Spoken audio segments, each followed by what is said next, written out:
স্টেশনে ট্রেন থামতে না থামতেই যাত্রীদের মধ্যে হুলস্থুল বেড়ে গিয়েছিল। ভিড়ে ঠাসা কামরা, পিছন থেকে প্রচণ্ড চাপ আর তো টের পাচ্ছিলুম। তারপর দেখলুম কেউ কেউ আমার কাঁধের ওপর দিয়ে কসরত দেখিয়ে সামনে চলে যাচ্ছে, সেই সঙ্গে চেঁচামেচি চলেছে। অবশেষে ঠেলা খেতে খেতে যখন প্ল্যাটফর্মে পড়লুম, তখন আমার ওপর দিয়ে অসংখ্য জুতো পরা পা ছুটে যাচ্ছে। অনেক চেষ্টার পর উঠে দাঁড়িয়ে দেখি অন্য সব কামরা থেকেও পিল পিল করে মানুষ বেরিয়ে স্টেশনের গেটের দিকে ছুটে চলেছে। রাগ করে লাভ নেই, কার ওপরই বা রাগ করব। নিমেষে প্ল্যাটফর্ম নির্জন নিঝুম হয়ে গেল।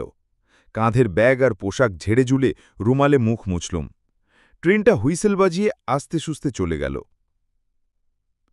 সেই সময় হঠাৎ মাথায় এলো, ট্রেনে ডাকাতি হচ্ছিল সম্ভবত, তাই অত সব যাত্রী প্রাণ ভয়ে ট্রেন থেকে ঝাঁপিয়ে পড়ে পালিয়ে গেল। এতক্ষণে ভয় পেলুম। রাত ৮টা বাজে, প্ল্যাটফর্মে আর স্টেশন ঘরে আলো জ্বলছে, গেটে মানুষজন নেই। সেখানে গিয়ে একটু দাঁড়ালুম। ডাকাতরা ট্রেন থেকে নেমে স্টেশন ঘরে ঢুকে হামলা করেছে কিনা দেখবার জন্যই উকি মারলুম। না, স্টেশন ঘরে উর্দি পরা এক ভদ্রলোক চেয়ারে বসে চোখ বুজে ঝিমোচ্ছেন। তাকে বললুম, একটা কথা জিজ্ঞেস করতে পারি? তিনি চোখ না খুলেই বললেন, পারেন, তবে আপনার বরাতে হরির হোটেল আছে। অবাক হয়ে বললুম, হরির হোটেল মানে? এ তল্লাটে নতুন এসেছেন, যাবেন কোথায়? কাঞ্চনপুর। সেখানে কার বাড়ি যাবেন? একটু বিরক্ত হয়ে বললুম, সেখানে আমার বন্ধুর বাড়ি। রেলকোট পরা ভদ্রলোক এবার চোখ খুলে একটু হেসে বললেন, আপনার বন্ধু আপনাকে এখানকার হাল হদিস কিছুই জানাননি দেখছি। তা কি আর করবেন, হরির হোটেল এখন আপনার ভবিতব্য। কথা না বাড়িয়ে বললুম, গেটে টিকিট নেওয়ার লোক নেই, টিকিটটা নেবেন কি? টিকিট কেটেছেন? তা এ তল্লাটে নতুন প্যাসেঞ্জার, টিকিট কাটবেন বই কি। ইচ্ছে হলে দিন, না হলে দেবেন না। বুঝলুম, এই ভদ্রলোকই স্টেশন মাস্টার। মাথায় হয়তো ছিট আছে। টিকিটটা ওর সামনে টেবিলে রেখে বললুম, আচ্ছা এবার বলুন তো, অত সব যাত্রীর ট্রেন থেকে ওভাবে মরিয়া হয়ে নেমে দৌড়ে পালালো কেন? আজ যে শনিবার, তাতে ট্রেন ৪ ঘন্টা লেট। বুঝলুম না। বুঝতে পারবেন, গেট পেরিয়ে নিচের চত্বরে যান। গেট পেরিয়ে গিয়ে দেখি কয়েক ধাপ সিঁড়ির নিচে একটা খোলামেলা জায়গা, এক প্রান্তে কিছু দোকানপাট। অস্পষ্ট জ্যোৎস্নায় লক্ষ্য করলুম চত্বর একেবারে জনহীন। আমার সহকর্মী ও ঘনিষ্ঠ বন্ধু নির্মল বলেছিল, স্টেশন থেকে নামলেই বাস, সাইকেল রিক্সা বা এক্কা ঘোড়ার গাড়ি একটা কিছু পেয়ে যাব। কিন্তু কোথায় তারা? একটা চায়ের দোকানে আলো জ্বলছিল। সেখানে গিয়ে বেঞ্চে বসে বললুম, পরের বাস কটায় দাদা? চাওয়ালা আমার দিকে তাকিয়ে মুচকি হেসে বলল, বাবুমশায়ের আশা হচ্ছে কোত্থেকে? কলকাতা। ঠিক ঠিক, তা যাওয়া হবে কোথায়? কাঞ্চনপুর। পরের বাস কখন আসবে? বাবুমশাই, এ রাত্রিরে আর বাস আসবে না, আসবে সেই ভোরবেলা, কেননা রাত্রিরে তো এই স্টেশনে আর কোনো ট্রেন থামে না। সাইকেল রিক্সা বা এক্কা গাড়ি? চাওয়ালা হাসল, আজ্ঞে মা, খামোকা কেন রাত্রিবেলা ওরা আসবে? বাবুমশাই, আপনি বড় ভুল করেছেন। আসবার সময় দেখেননি সোনাগড় জংশনে হঠাৎ ট্রেনের কামরায় বেজায় ভিড় হয়েছিল? মনে পড়ে গেল। বললুম, তুমি ঠিক বলেছ, কামরা একেবারে ফাঁকা ছিল। হঠাৎ ওই জংশনে ভিড়ের চাপে কোণঠাসা হয়ে গিয়েছিলুম। ব্যাপারটা হলো, এ তল্লাটের অসংখ্য লোক সোনাগড়ে কলকারখানায় চাকরি করে। তারা প্রতি শনিবারে বাড়ি ফেরে, রোববারটা কাটিয়ে আবার সোমবার সোনাগড় যায়। আপনি যদি ট্রেন থেকে নেমেই ওদের সঙ্গে দৌড়ে আসতেন, তাহলে হয়তো বাসে বা সাইকেল রিক্সা নয়তো এক্কা গাড়িতে ঢুকে যেতে পারতেন। হ্যাঁ, সহজে পারতেন না, একটু কসরত করতে হতো এই যা। এবার ব্যাপারটা বুঝতে পারলুম। নির্মলের ওপর রাগ হল। এই ব্যাপারটা আমাকে তার খুলে বলা উচিত ছিল। কিন্তু আর রাগ করে লাভ নেই। তাছাড়া নির্মলের মেয়ের অন্নপ্রাশন কাল রবিবার। আমি কবে যাব নির্দিষ্ট করে তাকে তো বলিনি, শুধু বলেছিলুম, নিশ্চয়ই যাব, শনিবার পর্যন্ত অপেক্ষা করিস। বললুম, এক কাপ চায়ের ব্যবস্থা করা যায় না দাদা? চাওয়ালা আমার দিকে তাকিয়ে মুচকি হেসে বলল, বাবুমশায়ের আশা হচ্ছে কোত্থেকে? কলকাতা। ঠিক ঠিক, তা যাওয়া হবে কোথায়? কাঞ্চনপুর। পরের বাস কখন আসবে? বাবু মশাই, এ রাত্রিরে আর বাস আসবে না, আসবে সেই ভোরবেলা, কেননা রাত্রিরে তো এই স্টেশনে আর কোনো ট্রেন থামে না। সাইকেল রিক্সা বা ইক্কা গাড়ি? চাওয়ালা হাসল। আগে না, খামোকা কেন রাত্রির বেলা ওরা আসবে? বাবুমশাই, আপনি বড় ভুল করেছেন। আসবার সময় দেখেননি সোনাগড় জংশনে হঠাৎ ট্রেনের কামরায় বেজায় ভিড় হয়েছিল? মনে পড়ে গেল। বললুম, তুমি ঠিক বলেছ, কামরা একেবারে ফাঁকা ছিল, হঠাৎ ওই জংশনে ভিড়ের চাপে কোণঠাসা হয়ে গিয়েছিলুম। ব্যাপারটা হলো, এ তল্লাটের অসংখ্য লোক সোনাগড়ে কলকারখানায় চাকরি করে। তারা প্রতি শনিবারে বাড়ি ফেরে, রোববারটা কাটিয়ে আবার সোমবার সোনাগড় যায়। আপনি যদি ট্রেন থেকে নেমেই ওদের সঙ্গে দৌড়ে আসতেন, তাহলে হয়তো বাসে বা সাইকেল রিক্সা নয়তো এক্কা গাড়িতে ঢুকে যেতে পারতেন। হ্যাঁ, সহজে পারতেন না, একটু কসরত করতে হতো এই যা। এবার ব্যাপারটা বুঝতে পারলাম। নির্মলের ওপর রাগ হল।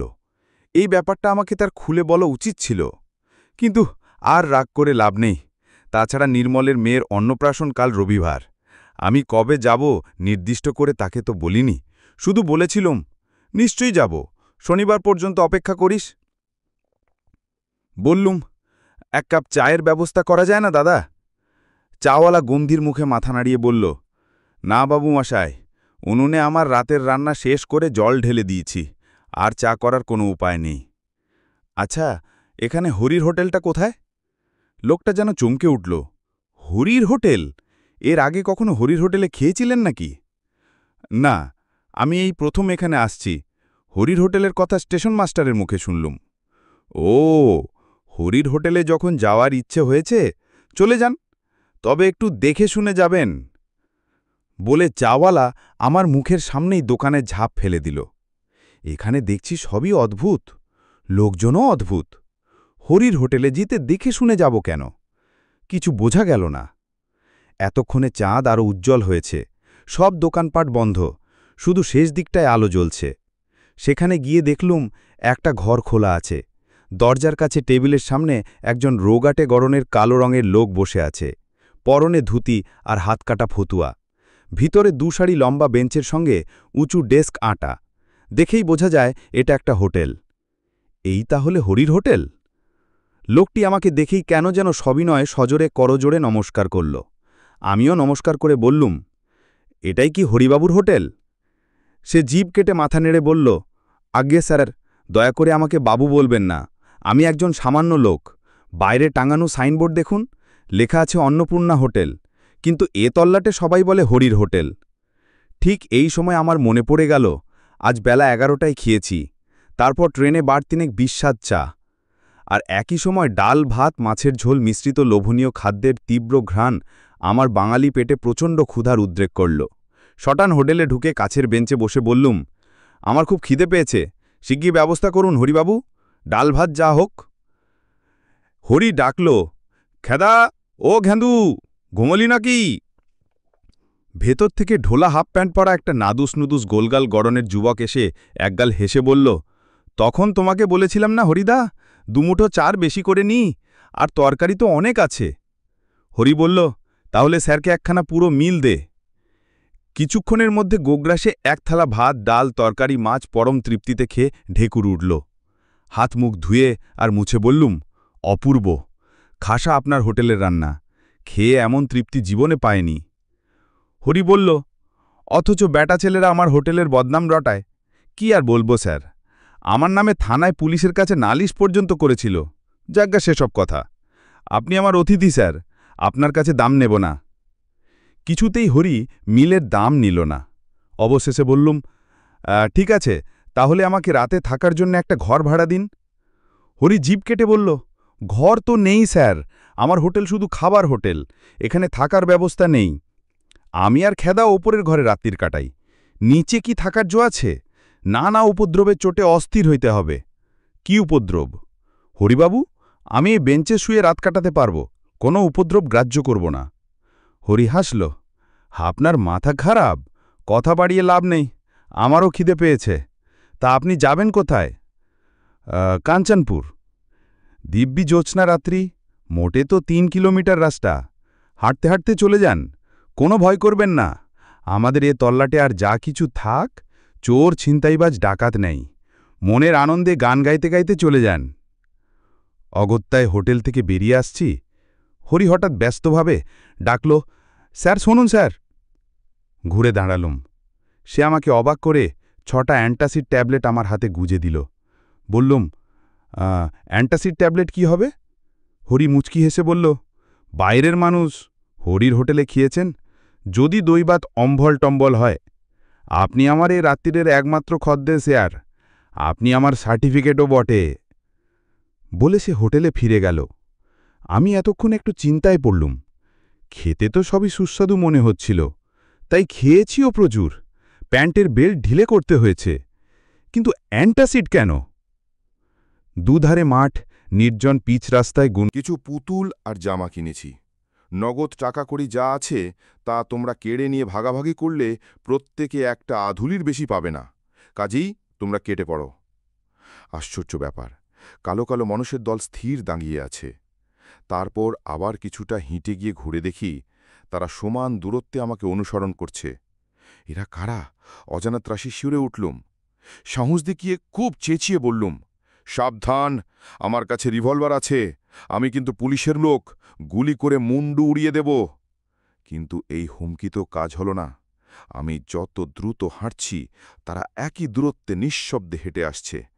আমি থমকে দাঁড়ালে তারাও দাঁড়িয়ে যাচ্ছে। এই অদ্ভুত মায়াকালো মিছিল পিছনে নিয়ে হেঁটে চলা সহজ ছিল না। আমার গলা তৃষ্ণায় শুকিয়ে গেছে, সঙ্গে জলের বোতল নেই, এমনকি একটা টর্চও আনিনি। আতঙ্কে দিশাহারা হয়ে আমি দৌড়াতে শুরু করলুম। দৌড়াতে দৌড়াতে যতবার পিছু ফিরে তাকাচ্ছি, সেই বিভীষিকা আমাকে অনুসরণ করছে। কিছুক্ষণ পরে সামনে ঘন কালো গাছপালার ফাঁকে রাস্তার ধারে একটা মন্দির দেখতে পেলুম। মন্দিরের উঁচু খোলা চত্বরে কারা বসে কথা বলছিল। আমি দৌড়ে গিয়ে সেখানে দাঁড়াতেই লোকগুলো হইচই করে উঠল। হাঁপাতে হাঁপাতে কে? বলল, কে? আমি। কেউ ধমকে বলল, আমি কে? আগে আমি কলকাতা থেকে আসছি, যাব কাঞ্চনপুর। বাস ফেল করে বড় বিপদে পড়েছি। একজন বলল, তাই বলুম, তা বিপদটা কি? একদল কালো কালো লোক আমাকে ফলো করে আসছে। সর্বনাশ! আপনি কি হরির হোটেলে খেয়েছেন? খেয়েছি, বড্ড খিদে পেয়েছিল। অমনি আবার হইচই পড়ে গেল। ওরে, এ হরির হোটেলে খেয়েছে রে, কি সর্বনাশ! আবার একা নয়, সঙ্গে হরির হোটেলে খাওয়া পুরো দলটাকে সঙ্গে নিয়ে আমাদের গায়ে এসেছে। এইসব বলতে বলতে লোকগুলো মন্দিরের পিছনে উধাও হয়ে গেল। তারপর গ্রামের কুকুরগুলো ডাকতে লাগল। আমি এবার কি করব ভাবছি, সেই সময় দেখলুম উঁচু চত্বরের পাশে একজন লোক দাঁড়িয়ে আছে। বললুম, দেখুন তো মশাই, কি অদ্ভুত ব্যাপার, বিপদে পড়ে এখানে ছুটে এলুম, অথচ ওনারা অমন করে পালিয়ে গেলেন। লোকটি খিকখিক করে হেসে বলল, পালাবারই কথা, আপনি হরির হোটেলে খেয়েছেন কি না? করুণ স্বরে বললুম, কেন, হরির হোটেলে খেলে কি হয়? যে খায় সে ভেদ বমি করে টেসে যায়। আমি কিন্তু টেসে যাইনি, হরিবাবু আমাকে অ্যান্টাসিড দিয়েছিলেন, দুটো খেয়েছি। দুটোতে কাজ হয় না মশাই, এখনো আপনার পেটে হরির হোটেলের ভাত আছে তো, তারই গন্ধে যত গণ্ডগোল বেড়েছে। কারা আপনাকে ফলো করেছে বলছিলেন যেন? হ্যাঁ, একজন দুজন করে অন্তত 30-40 জন হবে, জোছনায় সব কালো কালো মূর্তি। তারা হরির হোটেলে খেয়ে টেসে গেছে। কথায় বলে, স্বভাব যায় না মলে। হরির রান্নাটা যে সুস্বাদু, সেই লোভে পড়ে পেট পুরে খেলেই কেলেঙ্কারি। ওরা ভেদ বমি করে টেসে গিয়েছে বটে, কিন্তু লোভটা যায়নি। আপনার পেট থেকে হরির সুস্বাদু রান্নার গন্ধ টের পেয়েই ওরা আপনার পিছু নিয়েছে, বুঝলেন তো? বুঝলুম, কিন্তু আপনি দয়া করে আমাকে কাঞ্চনপুরে পৌঁছে দিন। কাঞ্চনপুর আরও প্রায় 1 কিলোমিটার। সেখানে কাদের বাড়ি যাবেন? নির্মল সিংহের বাড়ি। ও, সিঙ্গি মশাইদের বাড়ি? চলুন, আমার বাড়িও ওই গ্রামে। তবে সাবধান, আপনি আগে আগে চলুন, আমি যাব পেছনে। কেন, আমাকে কি আপনি ভয় পাচ্ছেন? কিচ্ছু বলা যায় না, হরির হোটেলে এ পর্যন্ত যারা খেয়েছে তারা সবাই ফেঁসে গেছে। আহা, বলছি তো আমার কিছু হয়নি। লোকটি খিকখিক করে হেসে বলল, টাটকা কেশে যাওয়া বডি তো, তাই প্রথম প্রথম কিছু টের পাওয়া যায় না। মনে হয় এই তো দিব্যি আমার বডিখানা আস্ত আছে, কিন্তু আত্মার ভ্রম। আসলে বডি কখন চিতায় পুড়ে ছাই হয়ে গেছে। কি অদ্ভুত! মোটেও না। এমন হতে পারে আপনার বডির স্মৃতি আপনাকে এখনো আস্ত রেখেছে। যাকগে, চলুন, পিছনে তাকাবেন না, আমিও তাকাবো না। কিছু দূর হেঁটে যাওয়ার পর বললুম, দেখুন, আপনার যেমন আমাকে ভয় করছে, তেমনি আমারও আপনাকে ভয় করছে। কখন পিছন থেকে আপনি কি করে বসবেন? ঘাড় মটকে দেব বলতে চান? যা অবস্থা, তাতে এবার ওটুকুই যা বাকি। বাজে কথা বলবেন না, আপনি বড় অকৃতজ্ঞ মানুষ তো। আমাকে মানুষ বললেন যখন, তখন আমাকে আর ভয় কেন? বরং আপনার ভয় পাওয়া উচিত যারা আমাকে ফলো করে আসছিল। লোকটি থমকে দাঁড়াল। এই রে, একেবারে ভুলে গেছি, আমার জামার পাশ পকেটে টর্চ আছে। বের করা যাক। আগে আপনাকে টর্চের আলোয় দেখিনি, তারপর।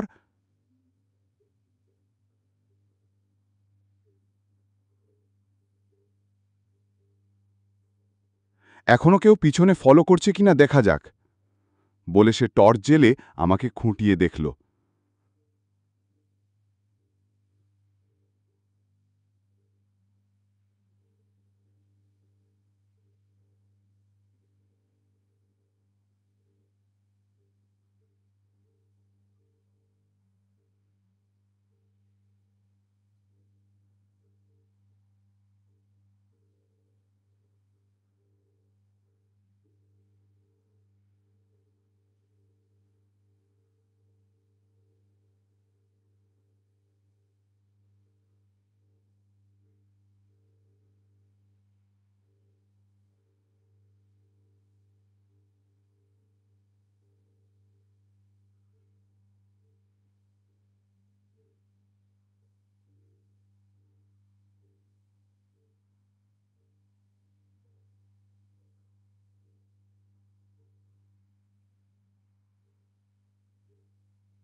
পুটু কি অত ভিড়ের মধ্যে বাসে উঠতে পারবে? আরে, হেঁটে আসতে কোনো অসুবিধে হয়নি তো? আয়, ব্যাকসিটে বস। দোষটা আমারই, বুঝলি? মোটরসাইকেলের ব্যাকসিটে চুপচাপ উঠে বসলুম। যা ধকল ব্যাছে, এখন আর কোনো কথা নয়। না, পরেও আর কোনো কথা নয়। এমনকি হরির হোটেলে খাওয়ার কথাও চেপে যাব। হরির দেওয়া অ্যান্টাসিডের ট্যাবলেট দেখিয়ে বলবো, রাতে কিছু খাবো না, পেটের অবস্থা ভালো না। তাছাড়া আমি হরি হোটেলে খেয়ে এসেছি শুনলে নির্মল নির্ঘাত আমাকে ফেলে পালানোর চেষ্টা করবে। তার মানে মোটরসাইকেলের অ্যাক্সিডেন্ট এবং আমি নিজেই ভূত হয়ে যাব। সর্বনাশ! শুধু একটাই ভাবনা, হরির হোটেলের ভাত যতক্ষণ না পুরো হজম হচ্ছে, ততক্ষণ কি নির্মলের বাড়ির আনাচে কানাচে সেই ছায়া কালো কালো মিছিলের মূর্তিগুলো গন্ধ শুকতে ঘুরঘুর করে বেড়াবে? দেখা যাক